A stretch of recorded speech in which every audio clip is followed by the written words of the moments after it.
Title: The Last Dance of the Jade Flames. The Lotus Court was dying. Emperors fell like wilted petals, and rebellion roared beyond the palace walls. Yet inside, they still danced. Hollow rituals echoing through gold-threaded halls. And among them, a new dancer appeared. They called her Mei-lan, though none knew her true name. Draped in scarlet silks, her jade mask shimmered like firelight. Every night she danced, and every night the nobles sighed in awe. But she wasn't there to entertain. Mei-lan was a shadow of the old order, a daughter of a lineage thought extinguished when the Jade sect was purged. The mask she wore wasn't just a relic, it was a map, a memory, and a mirror of truth. Hidden within its seams were etchings, verses from the Song of the Twin Flames, the last prophecy of the sect's founder.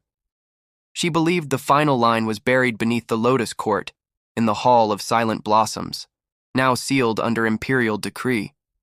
Each performance brought her closer. One night, after a particularly haunting dance, she slipped away from the stage. The guards, entranced by wine and silk, never noticed her vanish through the old servant tunnels. She reached the hall just before midnight.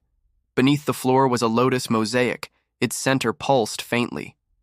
As she knelt, her mask burned against her skin. And then she remembered.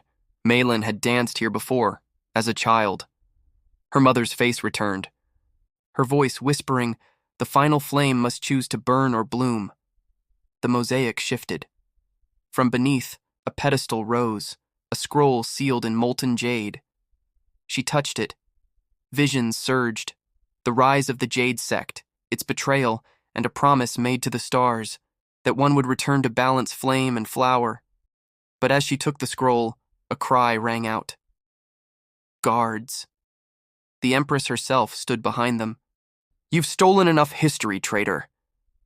Mei-lan stood tall. I've reclaimed truth.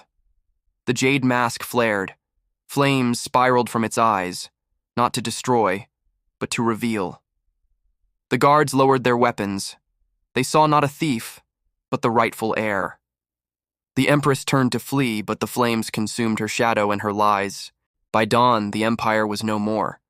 In its place, the Order of Jade Flames was born, guided by the girl who danced not for applause but remembrance.